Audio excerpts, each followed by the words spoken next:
The bedroom door was already open when Simone reached the top of the stairs. She had come home 3 days early from her business conference in Seattle. The Tech Investment Summit had wrapped up ahead of schedule, and she was excited to surprise Gregory. They hadn't been connecting much lately. He seemed distant, always on his phone working late. She thought maybe surprising him would help them reconnect, remind them of the early days when they couldn't get enough of each other. But now she stood frozen in the doorway of their master bedroom, her overnight bag slipping from her fingers and hitting the hardwood floor with a heavy thud. Gregory wasn't alone. There was a woman in their bed. In the bed Simone had carefully selected, with the expensive sheets she had bought, in the house she had purchased with her own money 5 years ago. The woman had long brown hair sprawled across Simone's pillow. She wore a red lace bra that definitely didn't belong to Simone. And Gregory, her husband of 8 years, the man who had promised to love and cherish her, was kissing the woman's neck, his hand moving along her bare shoulder. Gregory. Simone's voice came out stronger than she felt. He jerked away from the woman so fast he nearly fell off the bed. His face went from flushed to pale in seconds. Simone. You're not supposed to be, I thought you were coming back Friday.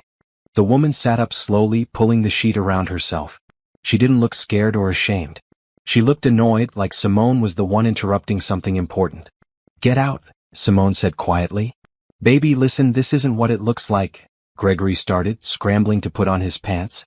I said get out. Simone's voice was louder now, shaking with rage and hurt. You need to calm down, Gregory said, and his tone shifted. The panic left his face, replaced by something cold and hard. You're being dramatic. Simone couldn't believe what she was hearing. Dramatic? I come home to find you in bed with another woman and I'm being dramatic? The woman spoke for the first time. Maybe if you satisfied your man, he wouldn't need to find it elsewhere. Her voice was sharp, cruel. She smiled like she'd won something. Simone took a step toward the bed, her hands balling into fists. She had never hit anyone in her life, but in that moment she wanted to. Don't, Gregory said, moving between them. And then he said the words that would change everything. Leave my house, Simone. Just leave. This marriage is over. I'm done pretending. Simone froze. Your house. Yes, my house. I'm tired of this, tired of you always working, always busy, always acting like you're better than everyone. Brittany here actually makes me feel like a man. So just go. Take your stuff and go. Simone looked at him, really looked at him. At the man she had loved, supported, built a life with. The man she had put on her bank accounts, her credit cards, her insurance policies because she wanted him to feel like an equal partner even though she made significantly more money. She had bought him the fancy car he drove. She had helped him get his job through her connections. She had paid for their lavish lifestyle, their vacations, this house. And he was telling her to leave his house. The woman, Brittany, was smirking now, snuggling back into the bed like she owned it. Something shifted inside Simone. The hurt began to crystallize into something else.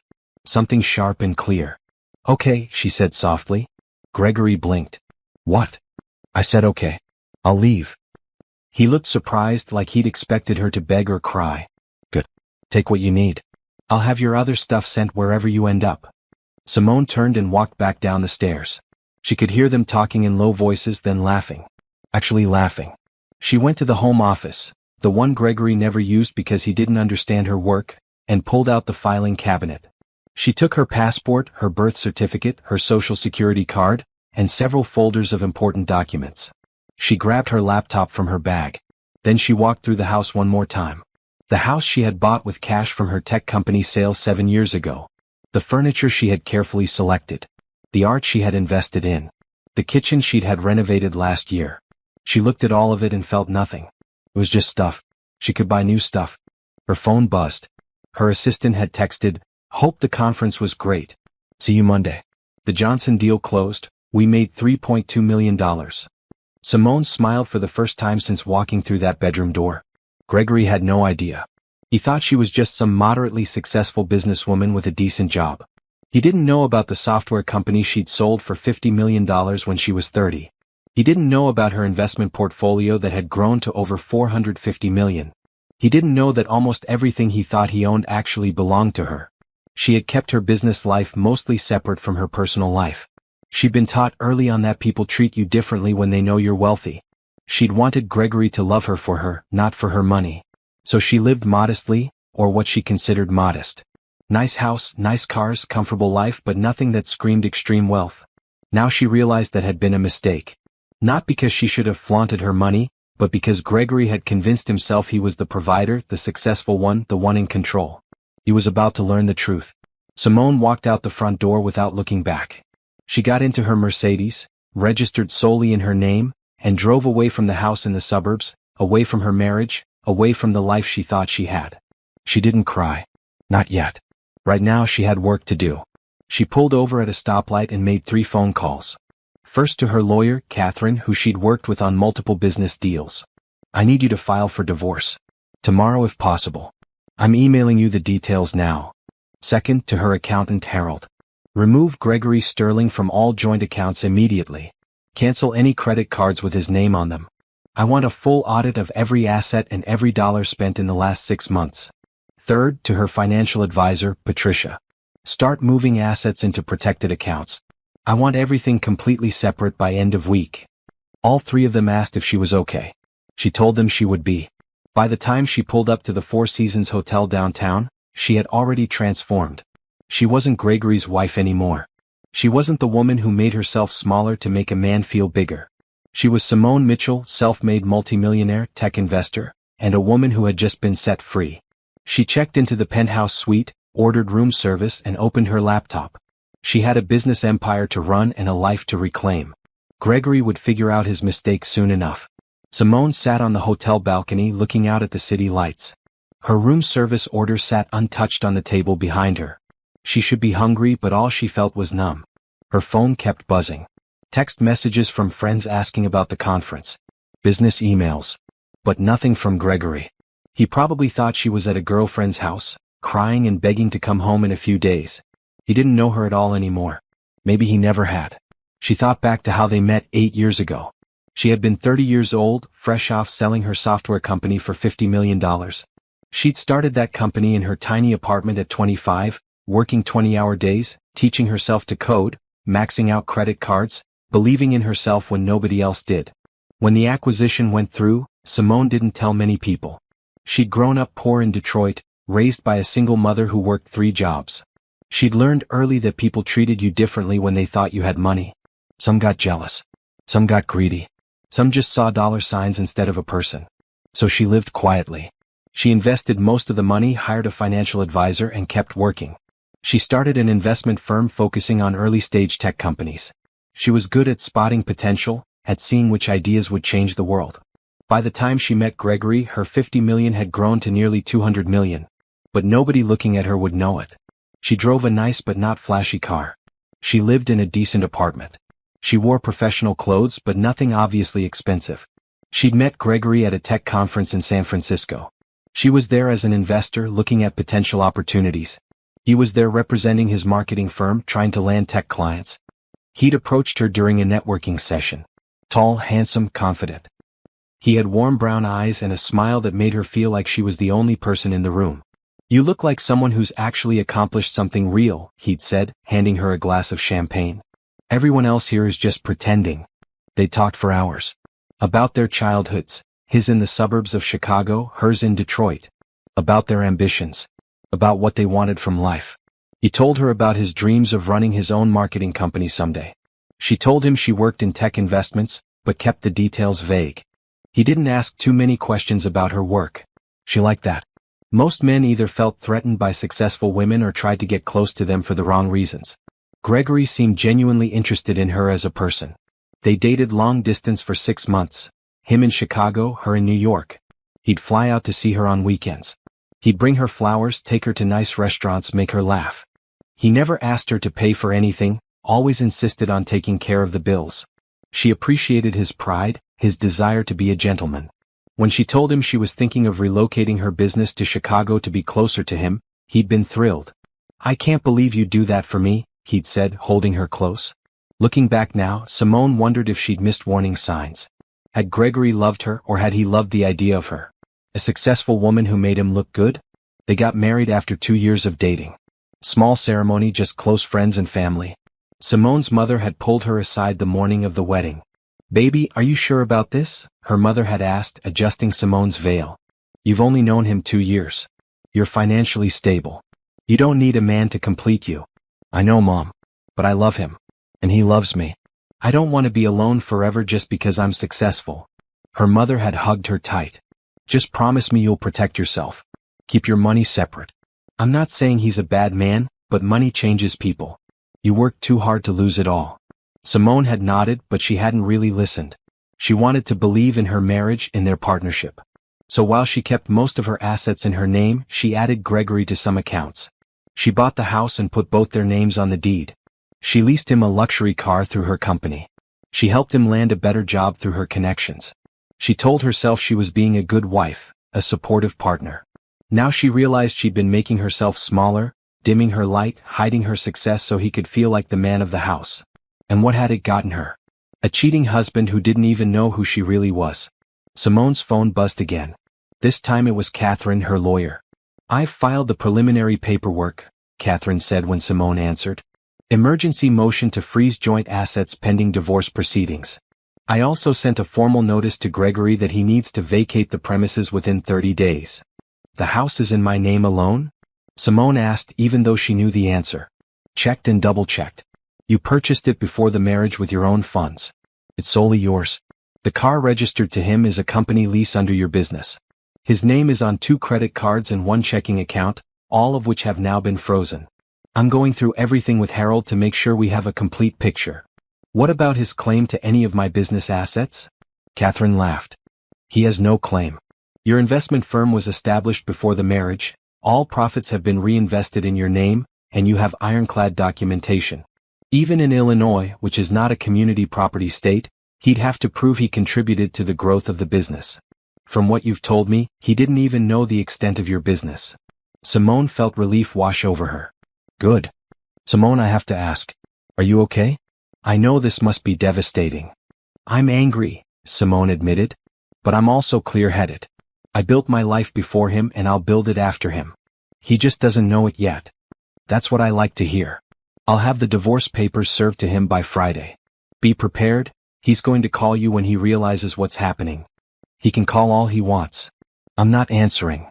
After she hung up, Simone finally opened her laptop and started working. She reviewed investment portfolios, read reports on potential acquisition targets, answered emails from her business partners. Work had always been her sanctuary, the place where she felt most confident and in control. By midnight, she'd approved 3 new investments and scheduled 5 meetings for the following week.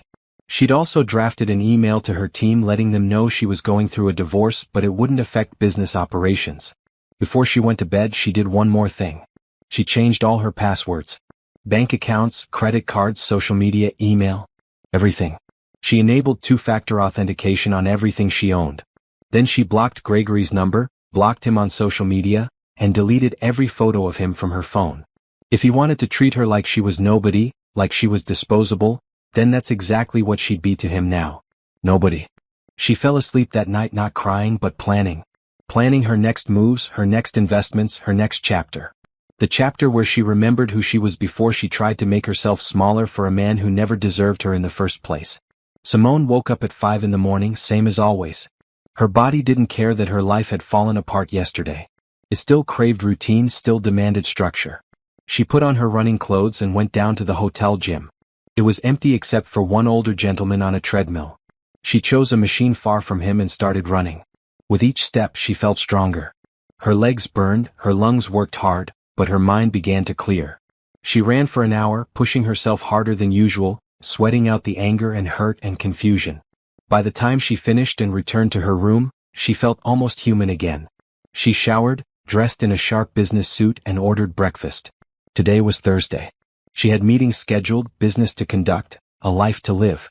She wouldn't hide. She wouldn't fall apart.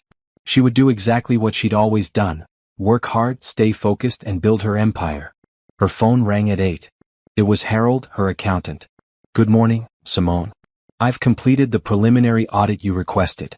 Do you have time to go over the findings?" "Absolutely. First, the good news. The majority of your assets were never in joint accounts. Your investment firm, your primary bank accounts, your retirement funds, your stock portfolio, all solely in your name. Total value approximately $448 million. Simone had known this, but hearing it confirmed made her feel secure. She'd protected herself without even realizing it. "However," Harold continued, I did find some concerning spending on the joint credit card and checking account over the past 6 months. How concerning? Approximately $87,000 in charges that don't match your typical spending patterns. High-end restaurants, jewelry stores, weekend trips to luxury hotels. All while you were traveling for business. Simone closed her eyes. He'd been spending her money on Brittany. On dates, gifts, romantic getaways. Using her credit card to wine and dine his mistress. Can we recover any of it? She asked. In the divorce, possibly. But honestly, Simone, it's not worth the fight. You'll spend more on legal fees than you'd recover. Better to just cut your losses and move forward. You're right. What else? The house is clear, solely your name, purchased before marriage with documented funds. Current value approximately $2.1 million. The car he drives is a corporate lease under your business, so that's easily terminated. I'm also reviewing all of your business expenses to ensure he didn't charge anything inappropriate through company accounts. Thank you, Harold. Send me the full report. After she hung up, Simone sat on the bed and let herself feel it. The betrayal wasn't just that he'd cheated. It was that he'd used her money to do it. Money she'd worked for, sweated for, sacrificed for. Money she'd earned through long nights and risky investments and brilliant decisions. He'd taken her generosity and twisted it into something ugly. Her phone buzzed with a text from Patricia, her financial advisor. Asset transfer complete. All joint accounts closed. Sole accounts reinforced. You're fully protected now. Coffee next week? Simone texted back a thank you and a yes to coffee. These women, Catherine, Harold, Patricia, they were her real support system. Not the husband who'd vowed to honor her. Not the friends she'd neglected while trying to save her marriage. But the professionals who valued her intelligence and treated her with respect. At 10, she had a video conference with potential investors in a new startup. She'd been tracking the company for months. A woman-led artificial intelligence firm that could revolutionize healthcare diagnostics. The founders were brilliant, the technology was solid, but they needed capital to scale. Simone joined the call with her camera on, makeup perfect, smile professional. Nobody watching would know her personal life was in shambles.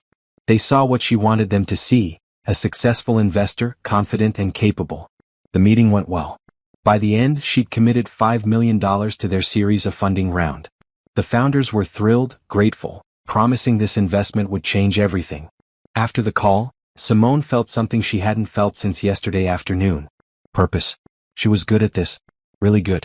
She could spot potential, nurture growth, create value. Her talent didn't depend on Gregory or anyone else. It was hers alone. She spent the rest of the day in meetings. Lunch with a venture capital partner discussing a potential new fund. Afternoon calls with 3 different companies she'd invested in, reviewing their quarterly performances. Evening review of market analyses and financial reports. By the time she closed her laptop at 7, she'd had a productive, successful day. She'd made smart decisions, contributed to businesses that mattered, and moved her own empire forward. Gregory hadn't crossed her mind once during work hours. But now, in the quiet of her hotel suite, the thoughts crept back in. Where was he right now? Had he noticed anything wrong yet? Was Brittany still there, thinking she'd won some prize? Simone ordered dinner from room service and turned on the television. She needed distraction, needed to not think about the house she'd left behind or the man who'd dismissed her from it. Her phone rang. Unknown number. She ignored it. It rang again. Different unknown number. She turned it off. She knew what was coming. Soon Gregory would realize something was wrong. The credit cards would decline. The car lease would terminate. The lawyers would show up. And then he'd understand what he'd done. But Simone wouldn't be there to see his reaction. She wouldn't answer his calls or respond to his messages. She wouldn't give him the satisfaction of seeing her hurt or the opportunity to manipulate her back. She'd spent 8 years making herself smaller for him. 8 years putting his comfort ahead of her own needs. 8 years pretending she wasn't as successful as she was because it made him feel better about himself. Those days were over. She pulled out her journal, something she hadn't written in for years, too busy trying to be the perfect wife, and began to write. About her feelings, her plans, her future. About the woman she used to be before she dimmed her light. About the woman she was going to become now that she remembered who she was. She wrote until her hand cramped and her eyes grew heavy. Then she climbed into the enormous hotel bed, turned off the lights and fell asleep without crying. Tomorrow she would start building her new life. Tonight she just needed to rest. Gregory woke up Friday morning feeling good. Better than good. He felt free. Simone had actually left. He'd expected her to come crawling back by now, begging him to talk, to work things out. But she hadn't called, hadn't texted, hadn't shown up. Maybe she was finally getting the message that he was done with the marriage. Brittany stirred beside him. She was younger than Simone by almost 10 years, more fun, more exciting. She didn't talk about work all the time or spend her evenings on her laptop. She made him feel alive. "Morning, baby," she murmured, running her hand across his chest. "Can't believe we have this whole place to ourselves now." Gregory smiled. "Told you it would work out." He got up and headed to the shower, already planning his day. He'd go to work, tell his boss he needed a few personal days, maybe take Brittany somewhere nice for the weekend. Atlantic City maybe. Show her a good time. After his shower, he dressed in one of his expensive suits, Italian, custom-made, the kind Simone always insisted he needed for client meetings. He grabbed his wallet and keys and kissed Brittany goodbye. "I'll call you later. Maybe we can go out for dinner tonight, somewhere fancy." "Sounds perfect," she said, already scrolling through her phone. Gregory walked out to the driveway where his Mercedes SUV sat. Black, fully loaded, the kind of car that announced success. He pressed the key fob, but nothing happened. He tried again. Still nothing. Frowning, he walked closer and noticed something on the windshield. A bright yellow sticker. Notice of repossession. This vehicle is subject to immediate repossession due to termination of lease agreement. Contact Premier Auto Leasing immediately. Gregory's stomach dropped. What? There must be some mistake. He fumbled with his phone and called the leasing company.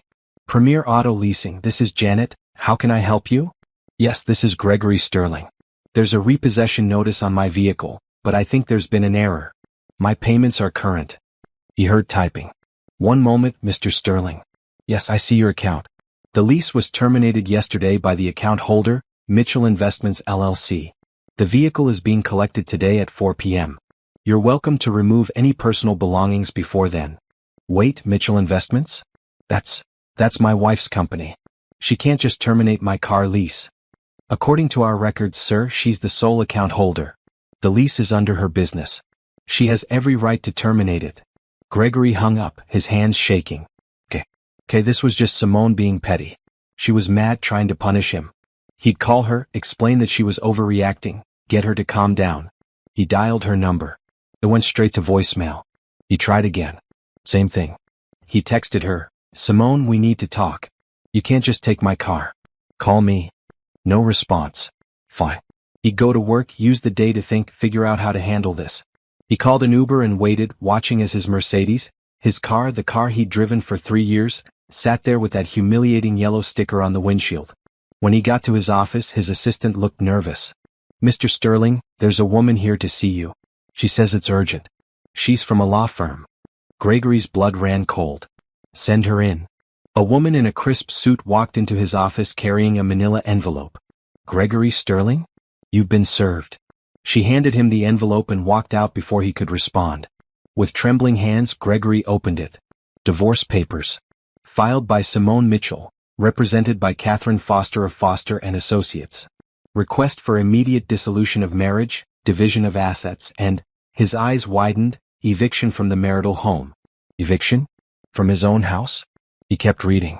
According to the documents, the house at 2847 Riverside Drive was purchased by Simone Mitchell before their marriage with solely her funds. Title was solely in her name.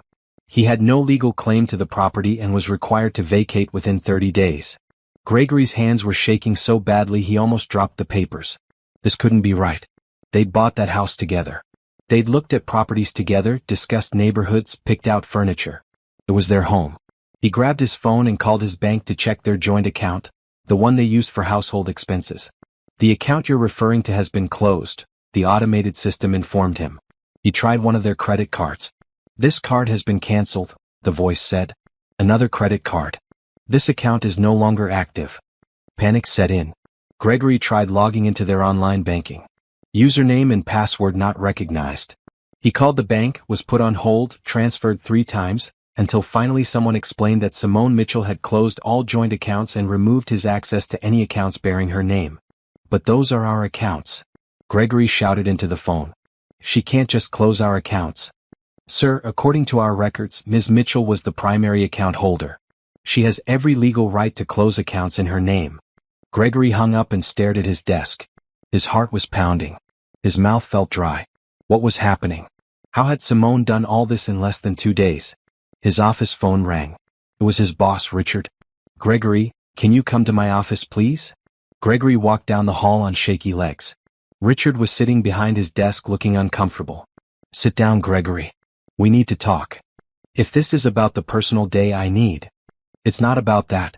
I received a call this morning from Catherine Foster. She's a lawyer representing Simone Mitchell. Do you know her? Gregory nodded slowly. She's my wife. Soon-to-be ex-wife, apparently. Richard sighed. Gregory, I don't know how to say this delicately, so I'll just say it.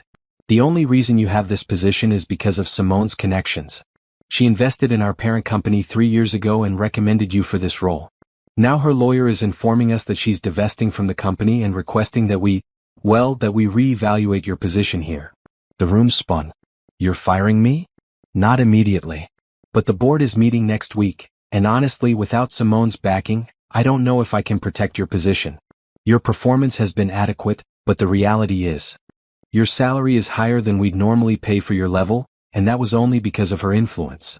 Gregory walked back to his office in a daze. This couldn't be happening. His car, his bank accounts, his house, now his job? Everything was falling apart. He tried calling Simone again. Voicemail. He sent another text. Please, we need to talk. I know you're angry, but this is going too far. Nothing. He called his mother. Mom, I need to stay with you for a while. Simone and I are getting divorced. Oh honey, I'm so sorry. Of course you can stay here. What happened? Gregory couldn't tell her the truth, that he'd cheated, that Simone had kicked him out, that everything he thought he owned was actually hers. It's complicated. I'll explain when I get there. His phone buzzed. A text from Brittany. Hey babe, I tried to use your credit card for groceries and it got declined. Everything okay? Gregory closed his eyes. He'd given Brittany one of the credit cards, technically Simone's credit card, to use whenever she needed anything. He'd like being able to take care of her, to provide for her. It made him feel important. Now that card was worthless. He texted back, there's been a mix-up with the accounts. I'll get you cash later. But he didn't have cash. His last paycheck had gone into the joint account that Simone had closed. He had maybe $300 in his personal wallet. Gregory spent the rest of the day in his office, door closed, trying to figure out what to do. He called 3 lawyers, but when they heard he was going against Simone Mitchell, 2 of them declined to take his case. The third one agreed to a consultation but wanted a $10,000 retainer. Money Gregory didn't have.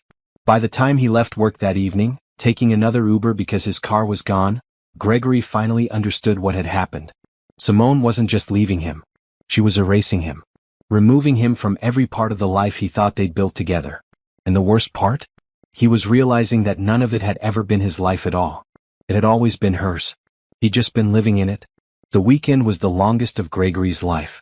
He'd packed what he could fit into 2 suitcases and moved into his mother's spare bedroom in her small house in the suburbs. She'd asked questions, but Gregory couldn't bring himself to tell her the whole truth. He said it was a trial separation, that he and Simone were having problems, that they needed space. His mother accepted this with worried eyes. Are you sure there's nothing you can do to fix it? Marriage is work, honey. Sometimes you have to fight for it. Gregory almost laughed. Fight for it? Simone had already won the war before he knew it had started. Brittany had stopped answering his calls after Friday night.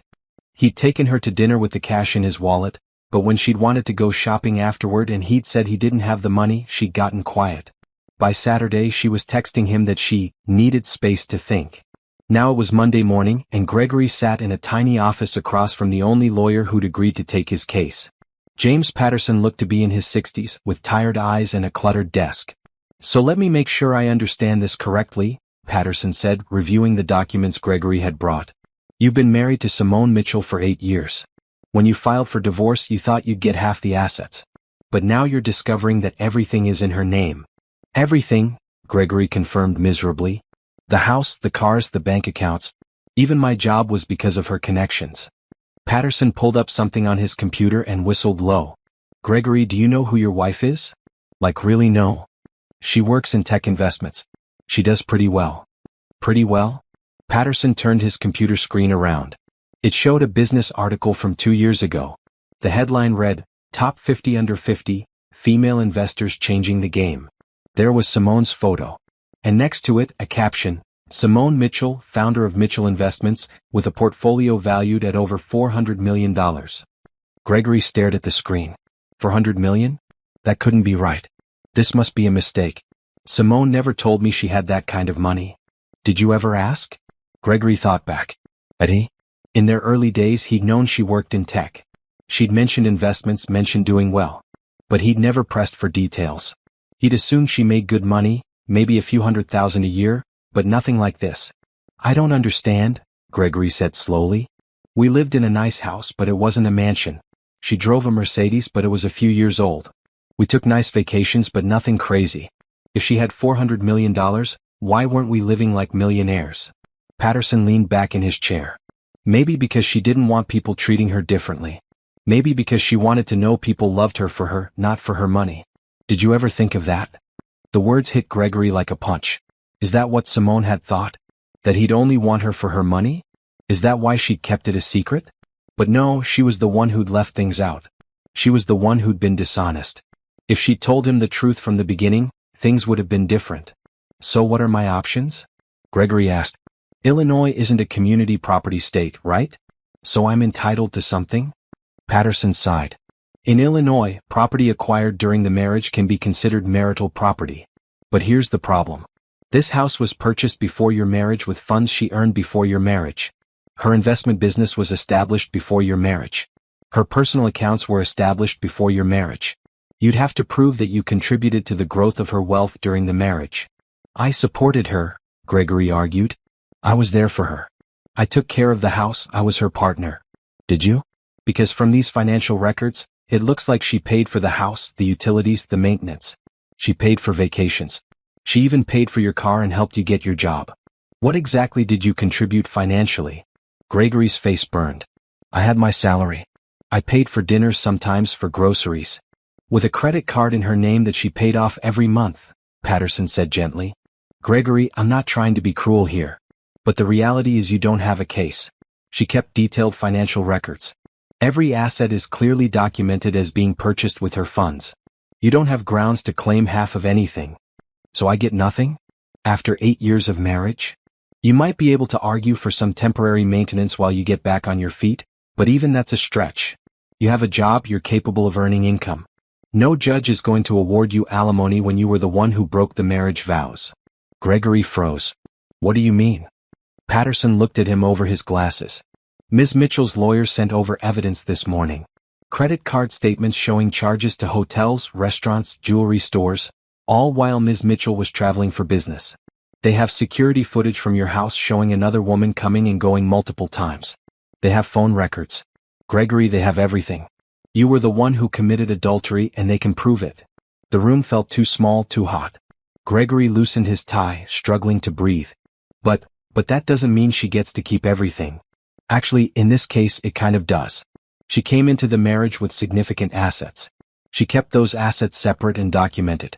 You contributed virtually nothing financially. And you broke your marriage vows. There's no scenario where a judge awards you half her fortune. Gregory stood up abruptly. This can't be right. There has to be something I can do. You could contest the divorce, drag it out, spend money on lawyers. But you'll lose and you'll be broke at the end of it. My advice? Sign the papers. Accept whatever settlement she offers, if any. And move on with your life. Gregory walked out of the lawyer's office in a daze. The morning sun felt too bright, the traffic too loud. Everything felt wrong. He'd thought he was the one ending the marriage.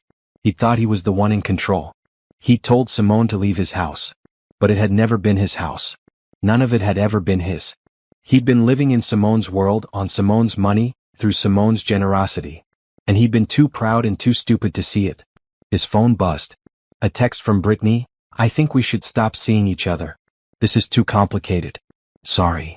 Gregory almost threw his phone. Of course Brittany was leaving. She thought he was successful, wealthy, a catch. Now she knew the truth. He was a middle-aged man with a decent but not impressive job, no assets and no prospects.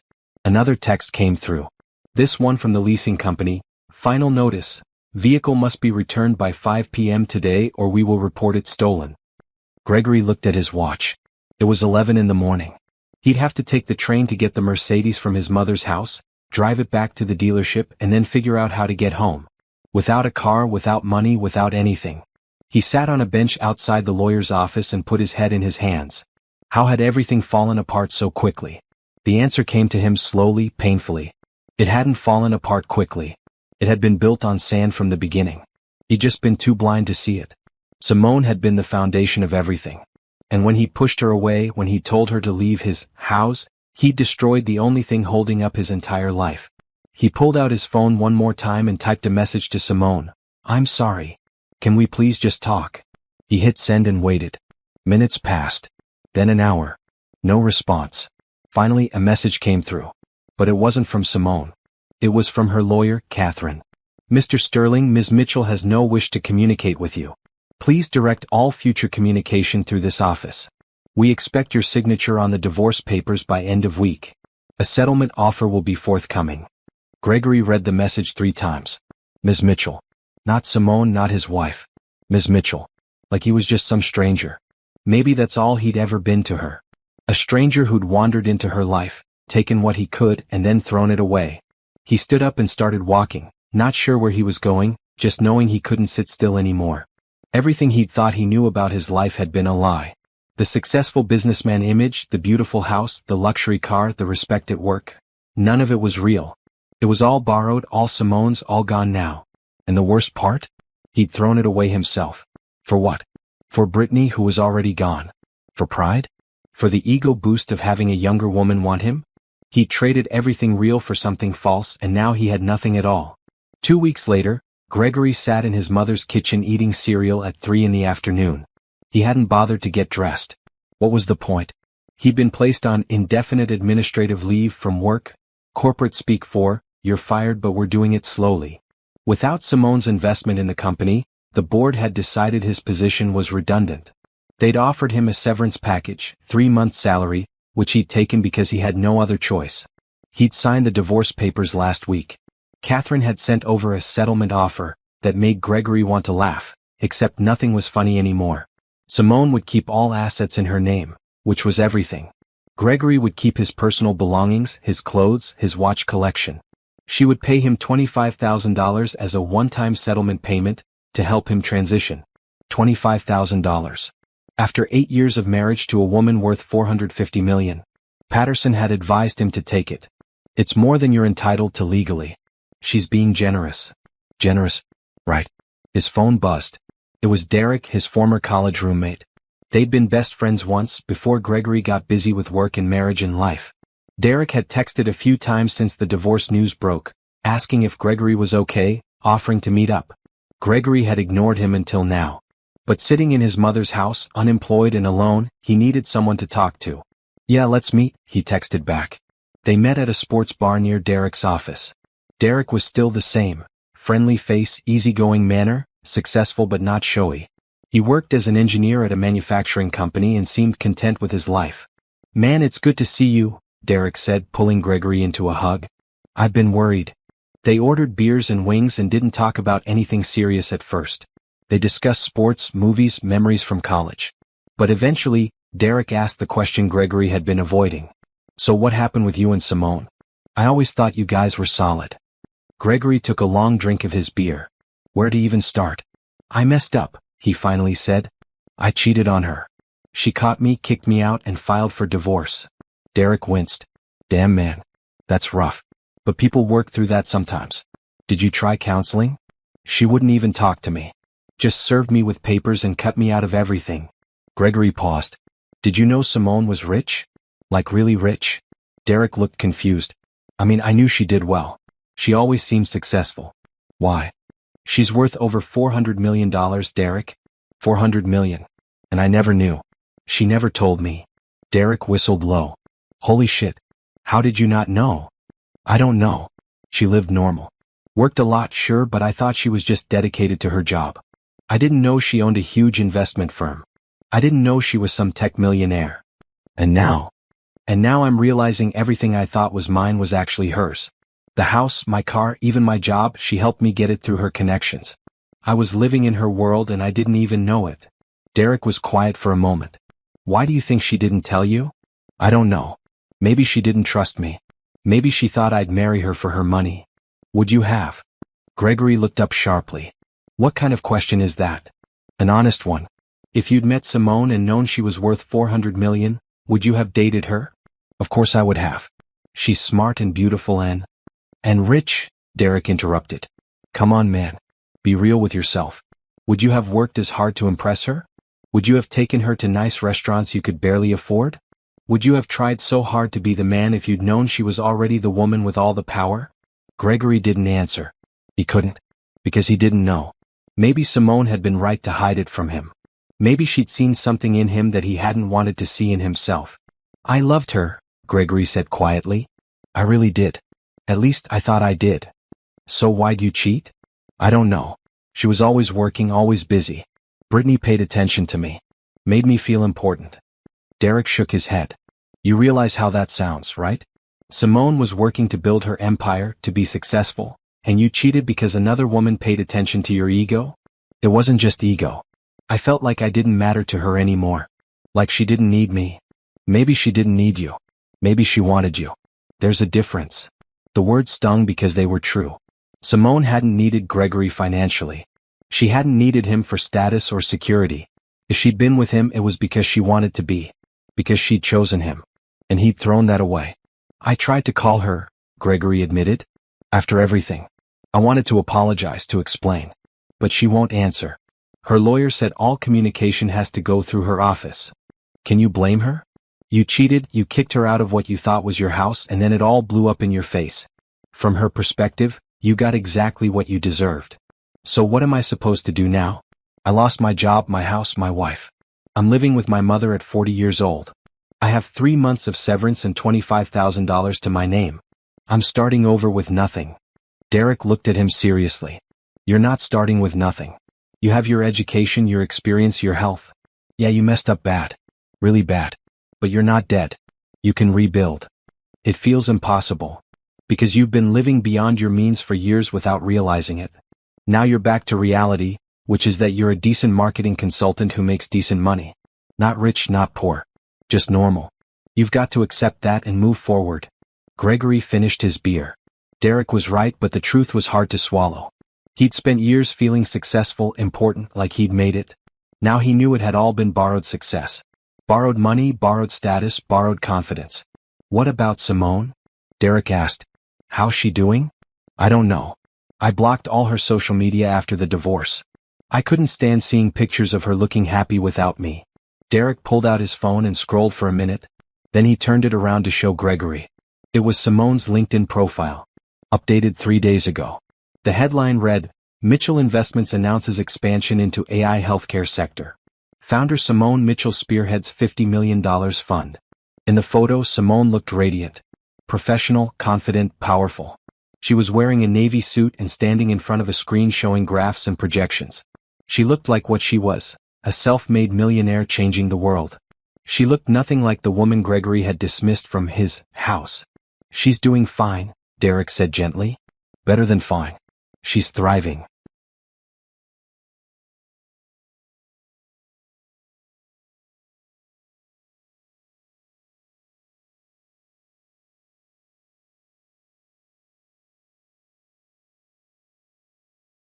Gregory looked at the picture and felt something twist in his chest. Not quite regret, not quite longing. Something more complicated. He'd had the love of an incredible woman. A woman who'd built an empire, who'd chosen him despite having every option in the world, who'd tried to make him feel equal even when they weren't. And he treated her like she was lucky to have him. I really messed up, Gregory said again. Yeah, Derek agreed. You did. Now the question is, what are you going to do about it? There's nothing I can do. She won't talk to me. It's over. I don't mean with Simone. I mean with yourself. Are you going to sit in your mom's house feeling sorry for yourself? Or are you going to figure out who you really are and build something real? Gregory didn't have an answer. Not yet. But as he left the bar that evening and took the train back to his mother's house, he thought about Derek's question. Who was he without Simone? Without her money, her connections, her success propping him up? He honestly didn't know. And that scared him more than anything else. Simone stood at the floor-to-ceiling windows of her new penthouse apartment, looking out at the Chicago skyline. The apartment was stunning, modern, sleek, filled with natural light. 3 bedrooms, 3 bathrooms, a chef's kitchen she'd never use, and a view that made her feel like she was on top of the world. She'd bought it 2 weeks ago, paying cash. The real estate agent had nearly fainted when Simone's bank transfer cleared within hours. This was her fresh start.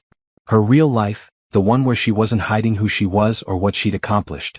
"This place is incredible," said Jennifer, her best friend from college who'd flown in for the weekend.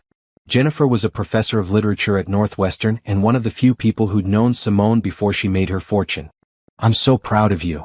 Simone smiled. "Thanks. It feels good to be in a space that's really mine, you know? The old house. Even though it was in my name, it still felt like ours. Like I was sharing it. This is just mine." "No shared spaces," Jennifer agreed, raising her glass of wine. "Here's to new beginnings and leaving lying men in the dust." They clinked glasses and Simone felt lighter than she had in months. The divorce was finalized. Gregory was completely out of her life. She'd reclaimed her space, her money, her power. Now it was time to reclaim herself. "So tell me about this foundation you're starting," Jennifer said, settling onto the white leather couch. Simone's eyes lit up. This was the project she was most excited about. "It's called Rise Up. We're going to provide funding and mentorship for women entrepreneurs, especially women of color who have trouble accessing traditional venture capital. Grants ranging from $10,000 to $250,000, plus business coaching, networking opportunities, and ongoing support." "How much are you putting into it?" $25 million to start. If it works the way I hope, I'll add more." Jennifer shook her head in amazement. "You're incredible. Most people would spend their divorce recovery shopping or drinking or hiding. You're out here changing lives." "I hid long enough," Simone said. 8 years of playing small, of pretending I wasn't as successful as I was. I'm done with that. I built this empire and I'm going to use it to help other women build theirs." Her phone buzzed. A text from Patricia, her financial advisor. "Q2 portfolio review tomorrow at 10? Also that AI healthcare investment is already showing promise. Founders want to meet." Simone texted back confirmation. Her business was growing faster than ever. Freed from the emotional drain of her failing marriage, she had more energy, more focus, more drive. She'd closed 4 major deals in the past 2 months. Her investment portfolio had grown by another $30 million. She was on fire. "Are you dating anyone?" Jennifer asked casually. "No," Simone said quickly. "And I'm not interested. I need time to just be me for a while." "Fair enough. But when you're ready, there's a whole world of men out there who would be lucky to have you. Men who know what I'm worth," Simone said. "No more secrets. No more playing small. Anyone I date in the future will know exactly who I am from day one. If they can't handle a successful woman, they can keep walking."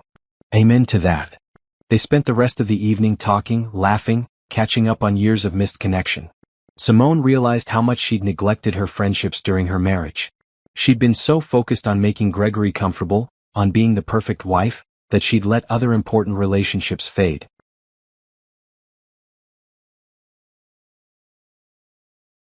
Not anymore. The next morning, Simone woke up early and went for a run along the lake. The sun was just coming up, painting the water gold and pink. She ran until her legs burned and her lungs ached, pushing herself harder and faster, feeling strong and alive. After her shower, she dressed in a tailored suit, no more dressing down to make anyone comfortable, and headed to her office. Mitchell Investments occupied the entire 23rd floor of a downtown high-rise. Sleek, modern, professional. Her name was on the door in silver letters. Her assistant, Monica, greeted her with coffee and a schedule. "You have the quarterly review at 10, lunch with the Johnson Tech founders at noon, and then the first round of interviews for the Rise Up Foundation coordinator at 2. "Perfect. Any calls I need to return?" 3 potential investors, 2 companies wanting to pitch to you, and... Monica hesitated. Gregory called the office line. "I told him you weren't available." Simone's jaw tightened. "If he calls again, tell him to contact my lawyer. He's not to be put through under any circumstances." "Understood." Simone spent the morning in back-to-back meetings. The quarterly review showed her portfolio had grown by 18%. Phenomenal numbers.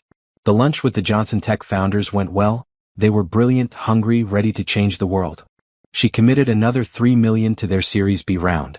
By the time she got to the interviews for the foundation coordinator, she was energized rather than tired. This was what she loved. Building things, creating opportunities, making things happen. The third candidate was exactly what she was looking for.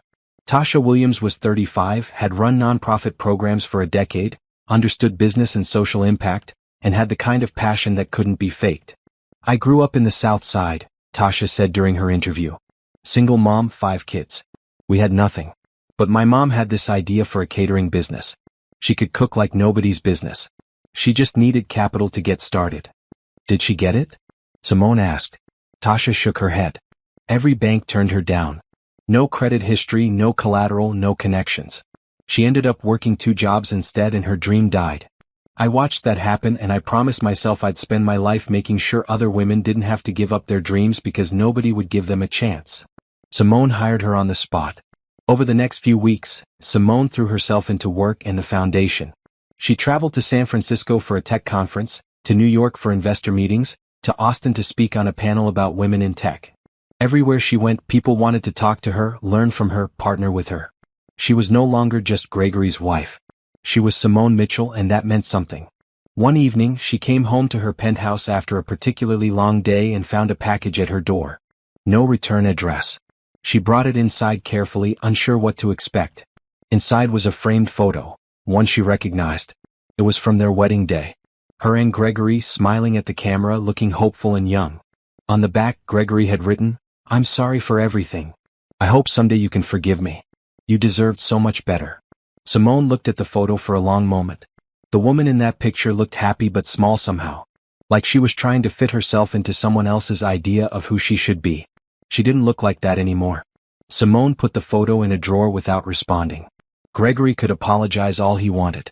It didn't change what had happened. It didn't erase the betrayal, the humiliation, the years she'd wasted making herself smaller. She was done looking back. Her phone rang. It was Catherine, her lawyer. "Just wanted to let you know, the divorce is completely finalized. All paperwork processed. You're officially a free woman." "Thank you, Catherine. For everything. Are you okay? I know these things can be hard even when you're the one who ended it." Simone looked around her beautiful apartment, thought about her thriving business, her new foundation, her reclaimed life. "I'm more than okay," she said. "I'm exactly where I'm supposed to be." And for the first time in 8 years, she meant it. 6 months after the divorce, Gregory stood in line at a coffee shop, counting the bills in his wallet. He had $23 until his next paycheck. After rent, utilities, and food, that's what was left. He'd found a new job 3 months ago. Junior marketing coordinator at a small firm. The pay was half what he'd made before, and the work was uninspiring, but it was something. He couldn't afford to be picky. The woman behind the counter called for his order, small black coffee, because that's what he could afford now, and he grabbed it, heading toward the door. That's when he saw her. Simone. She was sitting at a corner table with another woman, both of them dressed in business attire, laptops open, clearly in the middle of a meeting. Simone looked incredible. Her hair was styled differently, shorter and sleeker. She wore a charcoal suit that probably cost more than his monthly rent. She was smiling, confident, radiant. She looked like success personified. Gregory stood frozen, coffee in hand, staring. He knew he should leave before she saw him, but he couldn't move. Then Simone looked up. Their eyes met across the coffee shop. For a moment, neither of them moved. Then Simone's expression shifted, not angry, not hurt. Just completely neutral. Like she was looking at a stranger. She turned back to her meeting without acknowledging him. That hurt worse than anger would have. Gregory walked out of the coffee shop feeling like he'd been punched in the stomach. The woman he'd been married to for 8 years had looked right through him like he didn't exist. Because to her he probably didn't anymore. He went to work and tried to focus, but all he could think about was that look. That complete indifference. He'd expected Simone to hate him. He'd expected anger, maybe even satisfaction at seeing him brought low. But indifference? That was worse. That meant she'd moved on so completely that he didn't even register as a blip on her radar anymore. That evening he made the mistake of looking at social media. His mother had posted something about Simone. Apparently they'd stayed friends, which stung. His mother's post was sharing an article. Local tech investor launches $25 million foundation for women entrepreneurs. There was a photo of Simone at the launch event, surrounded by smiling women, all of them looking at her like she was a hero. Gregory read the article. The Rise Up Foundation was already making waves, having awarded its first round of grants to 30 women-owned businesses. Simone was quoted saying, "Too many talented women never get the chance to pursue their dreams because traditional funding sources overlook them. I want to change that." The comments were full of praise. What an inspiration. This woman is changing lives. We need more people like Simone Mitchell in the world. Gregory closed his browser and sat in the dark of his studio apartment. Studio apartment. That's where he lived now. 400 square feet, paper-thin walls, a view of a brick wall. This was his life. His phone rang. It was Brittany. He hadn't heard from her in months, not since she'd broken up with him via text. He almost didn't answer, but curiosity got the better of him. Hello? Gregory? It's Brittany. How are you? I'm fine. What do you want? I heard about your situation. About the divorce and everything. I just wanted to say I'm sorry for how things ended between us. I was going through a lot and I handled it badly. Gregory almost laughed. You were going through a lot? You're the one who came between a marriage. I know. But I didn't realize you were married at first. You never wore a ring. You always acted like you were single. That was true. Gregory had taken his wedding ring off before his first date with Brittany. He told himself it was because the ring was too tight, uncomfortable. Really, he'd removed it because he'd wanted to feel single again, wanted to recapture that thrill of being available and desired. Why are you calling Brittany? I wanted to apologize. And also, I heard Simone is doing really well. Like really, really well. I didn't know she was that rich, Gregory. You never told me. I didn't know either. Oh. Brittany sounded disappointed. I thought maybe you could, talk to her. Put in a good word for me. I'm trying to start a business and I heard she has this foundation. Gregory hung up. He couldn't believe it. Brittany was calling to ask him to help her get money from Simone? The audacity was breathtaking. But also it was fitting.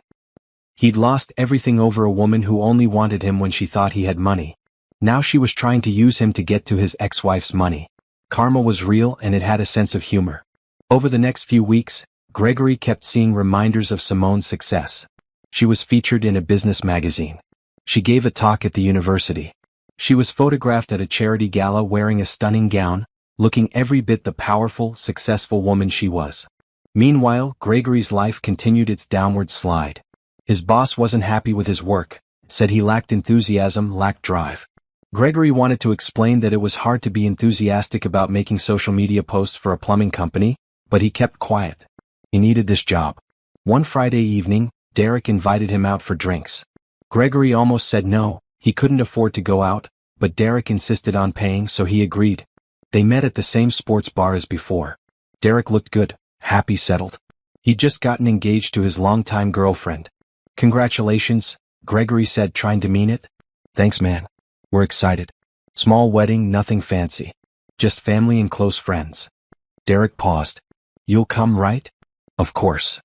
They ordered beers and wings and tried to make conversation, but Gregory's heart wasn't in it. You need to move on, Derek finally said. I have moved on. No, you haven't. You're still stuck in what you lost instead of focusing on what you can build. It's been 6 months, Gregory. At some point you have to let it go. How am I supposed to let it go when I see her face everywhere? She's in magazines, on websites, at charity events. She's everywhere I look, being successful and happy while I'm stuck in this nowhere life. That's not fair. She worked hard for her success. She built it herself long before she met you. You're acting like she stole something from you when really, she just stopped giving you access to what was always hers. I know that. Gregory snapped. Don't you think I know that? I lost everything because I was too stupid and too proud to see what I had. I get it. I messed up. But how am I supposed to move forward when I'm reminded every day of how much I lost? Derek was quiet for a moment. You didn't lose Simone's success. That was never yours. What you lost was the chance to be with a good woman who loved you. That's what you should mourn. Not the money, not the lifestyle. The person. Gregory felt his throat tighten. I do mourn her. I think about her every day. I wonder if she ever thinks about me. Honestly? Probably not. And that's probably healthy for her. She's moved on, built a life that makes her happy. You should do the same. How? How do I move on when I threw away the best thing that ever happened to me? You start by forgiving yourself. Then you work on being someone who deserves a second chance at happiness. Not with Simone, that ship has sailed, but with someone else someday. You become someone who treats people better, who values what matters, who doesn't let ego destroy good things. Gregory knew Derek was right. But knowing it and doing it were two different things. As he rode the train home that night, Gregory thought about the man he'd become. Not the man he'd pretended to be when he was living off Simone's success, but the man he actually was underneath. He didn't like what he saw. But maybe someday he could change that. Maybe. Simone walked through the community center, admiring the newly painted walls. The Rise Up Foundation had partnered with several local organizations to offer free business workshops for aspiring entrepreneurs. Today was the first day of classes. "This looks perfect," she told Tasha, who'd been coordinating the project. "The women are going to love this space."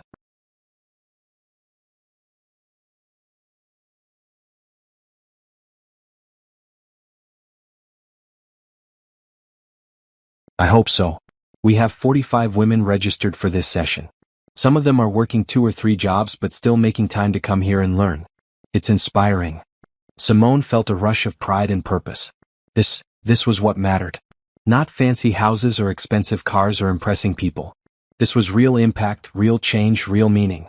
The first class was starting at 2. Simone had planned to attend the opening session, say a few words of welcome, then head back to her office. She had meetings lined up all afternoon. But when the women started filing in, diverse ages, backgrounds, stories, Simone found herself wanting to stay. She watched them settle into chairs, notebooks out, faces eager and hopeful. These were women who believed in themselves enough to try, despite all the obstacles in their way. She remembered being one of them. Young, broke, ambitious, and terrified. No safety net, no connections, just a dream and a willingness to work until her hands bled to make it happen. "Ms. Mitchell?" A voice interrupted her thoughts. She turned to see a man standing near the door. He was tall, with kind eyes and an easy smile. He wore jeans and a sweater, casual but neat. He didn't look like he belonged in a business workshop. "Yes? Can I help you?" "I'm Trevor Jackson. I teach English at the high school down the street. I volunteer here on weekends, and Tasha asked if I could help coordinate the workshop series. Just wanted to introduce myself." Simone shook his hand. His grip was firm but not aggressive. "Nice to meet you. You teach high school." 15 years now. Mostly sophomore and junior English. "But I also run an after-school program teaching kids about financial literacy and entrepreneurship." Tasha thought the connection might be useful. "That's great. We need more education like that in schools." "Agreed. Most kids graduate with no idea how to manage money or start a business. I'm trying to change that, one classroom at a time." They talked for a few more minutes before Tasha called everyone to order. Simone gave her welcome speech, encouraging the women to dream big and work hard, to support each other and never give up. She could see some of them had tears in their eyes. After the session, Trevor approached her again. "That was a powerful speech. You can tell you really believe in what you're doing." "I do. These women remind me of myself 20 years ago. I want to help them avoid some of the struggles I went through." "How'd you get started?" "If you don't mind me asking." They ended up talking for an hour. Simone told him about building her software company, about the long nights and failed prototypes and maxed out credit cards, about the thrill of her first sale, her first big client, her first $1 million. She found herself opening up in a way she hadn't with anyone in a long time. Trevor listened without interruption, asking thoughtful questions, genuinely interested. When she finished, he smiled. "That's incredible. You built all that from nothing?" "From determination and a lot of coffee. And now you're using your success to help others do the same. That's real wealth right there." Simone was struck by his words. Real wealth. Not money but impact. Purpose. Legacy. "What about you?" she asked. "Why teaching?" "I love books," he said simply. "I love language and stories and the way words can change how we see the world. I wanted to share that with kids who might not have anyone else showing them how powerful reading can be. The pay's not great and the bureaucracy is frustrating, but the work matters. That's enough for me." Simone found herself smiling. "That's beautiful."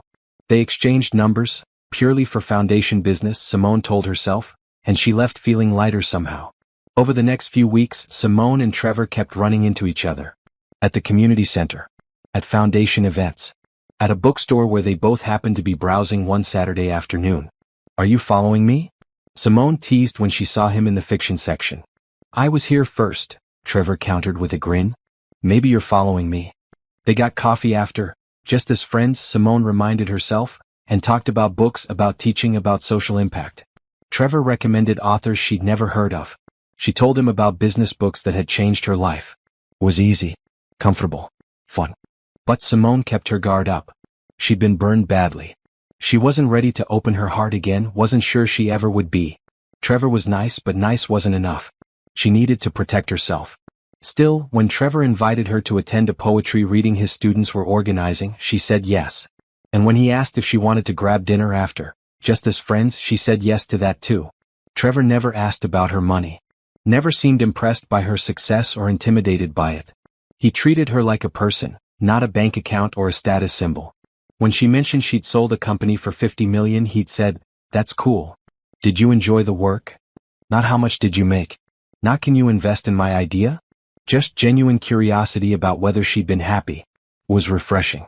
3 months after they met, Trevor invited Simone to his apartment for dinner. He cooked, nothing fancy, just pasta and salad, and they ate on his balcony overlooking the park. "This is nice," Simone said. "Thank you for inviting me. Thank you for coming. I wasn't sure you would." "Why not?" Trevor hesitated. "Because you're you. Successful, brilliant, beautiful. And I'm just a high school teacher who lives in a 1-bedroom apartment and drives a 10-year-old car. We're from different worlds." Simone looked at him seriously. "The man I was married to had access to my world. Nice house, fancy car, important job. And he still cheated on me and threw me away like I was nothing. Money and status don't make someone a good person, Trevor. Character does." "Fair point. You volunteer your time teaching kids about financial literacy. You spend your weekends helping at the community center. You care about words and stories and making the world better. That means more to me than any bank account." Trevor met her eyes. "I need to be honest with you about something." Simone's heart sank. Here it comes, she thought. The ask for money, the business proposition, the reason he'd really been spending time with her. "I like you," Trevor continued. "A lot. And I think you like me too. But I know you're coming out of a divorce and probably not ready for anything serious. So I just want you to know, I'm not going anywhere. Take all the time you need. I'm happy just being your friend if that's all you can give right now." Simone felt something crack open in her chest. Not in a painful way. In a healing way. "I like you too," she admitted. "But I'm scared. My marriage taught me that people aren't always who they seem to be. That trust is dangerous." "Then don't trust me yet. Let me earn it. No pressure, no expectations. Just two people spending time together and seeing where it goes." Simone reached across the table and took his hand. "Okay. I can do that."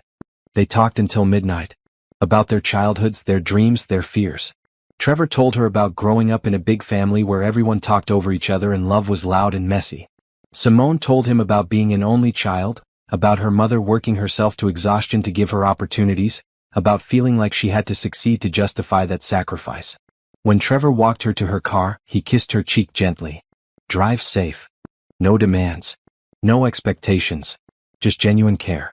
As Simone drove home, she realized something. She'd been so focused on protecting her money, her business, her success. But the real treasure was protecting her heart while still being brave enough to open it again. Maybe, just maybe, she could do both. 1 year after leaving Gregory, Simone stood on stage at the Chicago Business Awards ceremony. She'd been named Entrepreneur of the Year for her work with Mitchell Investments and the Rise Up Foundation. The ballroom was full of Chicago's business elite. Everyone was dressed to impress, networking and celebrating success. Simone wore a royal blue gown that made her feel powerful and beautiful.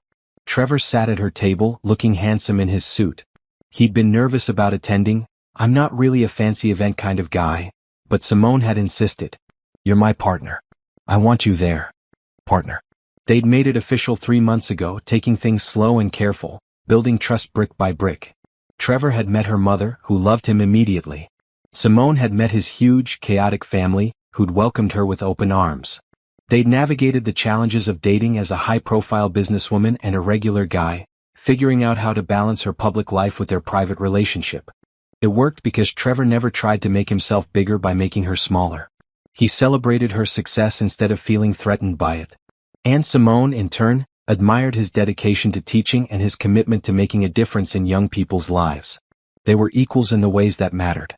When Simone's name was called for the award, Trevor squeezed her hand and whispered, "You got this." She walked to the stage, accepted the beautiful glass trophy, and looked out at the sea of faces. A year ago she'd been at rock bottom. Heartbroken, betrayed, questioning everything. Now she was here, being celebrated for her achievements, surrounded by people who respected and valued her. "Thank you for this incredible honor," she began. "A year ago my life fell apart. I won't go into details, but I will say that I learned something important during that time. We teach people how to treat us. For too long, I'd been teaching people that I was willing to be small, to hide my success, To pretend I was less than I was to make others comfortable. The crowd was silent, listening. I'm done with that. I'm done apologizing for being successful. I'm done hiding my achievements. I'm done making myself smaller so others can feel bigger. And through the Rise Up Foundation, I'm working to make sure the next generation of women entrepreneurs never feel like they have to do that either. The applause was thunderous. Simone saw women in the crowd nodding, some wiping tears. She'd struck a nerve. She continued, "This award isn't just for me. It's for every woman who's been told she's too much, too ambitious, too successful, too loud, too bold. It's for every woman who's been underestimated, overlooked, or dismissed. We don't need permission to be great. We just need the courage to own it." As she walked off stage, trophy in hand, Simone felt something she hadn't felt in years. Complete peace. She was exactly where she was supposed to be, living exactly the life she was meant to live. The rest of the evening passed in a blur of congratulations and networking. Business leaders wanted to talk about partnerships. Women wanted to share their stories. Everyone wanted a moment with her.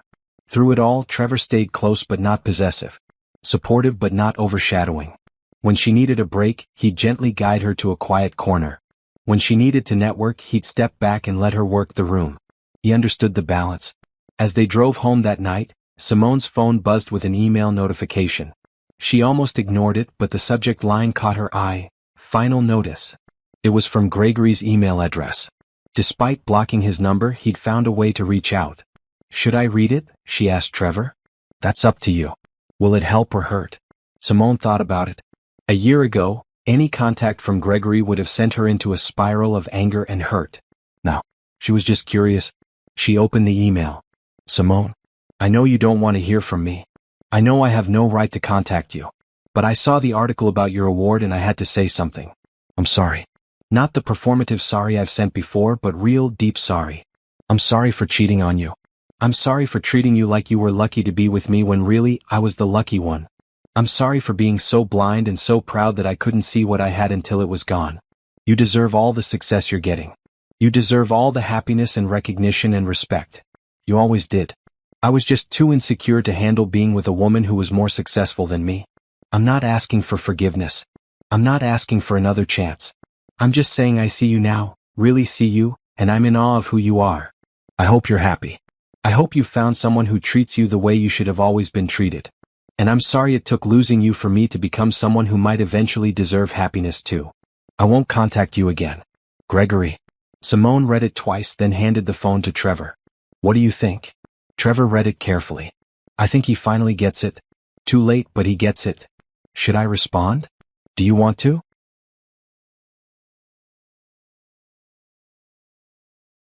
Simone thought about it. A year ago, she would have wanted to send a scathing reply, to make him hurt the way he'd hurt her. But now, she didn't feel angry. She felt nothing. Not indifference exactly, but acceptance. That chapter was closed. No, she decided. I don't need to respond. He said what he needed to say and that's fine. But I don't owe him anything, not forgiveness, not acknowledgement, not closure. I've moved on. Trevor smiled. Good for you. They pulled up to Simone's building, their building now. Trevor had moved in 2 months ago after a long conversation about expectations, boundaries, and independence. They'd signed a cohabitation agreement drafted by Catherine that protected both of them. Simone owned the penthouse, but Trevor paid his fair share of utilities and expenses. Everything was clear, honest, equal. Inside, Simone kicked off her heels and Trevor hung up their coats. I'm proud of you, Trevor said, pulling her into a hug. Not for the award though, that's great. I'm proud of you for becoming someone who doesn't need anyone's permission to be great. I learned from the best, Simone said, kissing him. You never tried to dim my light. Why would I? Your light is what makes you beautiful. Later, as they got ready for bed, Simone looked around her bedroom, her space, her sanctuary. The walls held art she'd chosen. The closet held clothes she loved. The dresser held photos of her mother, her friends, her foundation events. This was her life, built by her hands, reflecting her values. And sharing it with Trevor didn't make it less hers. It just made it fuller. Before she turned off the lights, Simone opened her journal and wrote one final entry about this chapter of her life. A year ago, someone I loved told me to leave his house. He thought he was dismissing me, diminishing me, putting me in my place. He thought I would crumble. Instead, I remembered who I was. I moved my $450 million and reclaimed my power. I built a foundation. I helped other women rise. I found real love with someone who celebrates my strength instead of fearing it. That man did me the greatest favor of my life. He set me free. I'm not the woman who tried to make herself smaller anymore. I'm not the woman who hid her success or apologized for her ambition. I'm Simone Mitchell. Self-made multimillionaire. Tech investor. Foundation founder. And most importantly, free. This is my house. This is my life. This is my empire. And nobody can ever take that away from me again. She closed the journal and turned off the light, smiling in the darkness. She was home.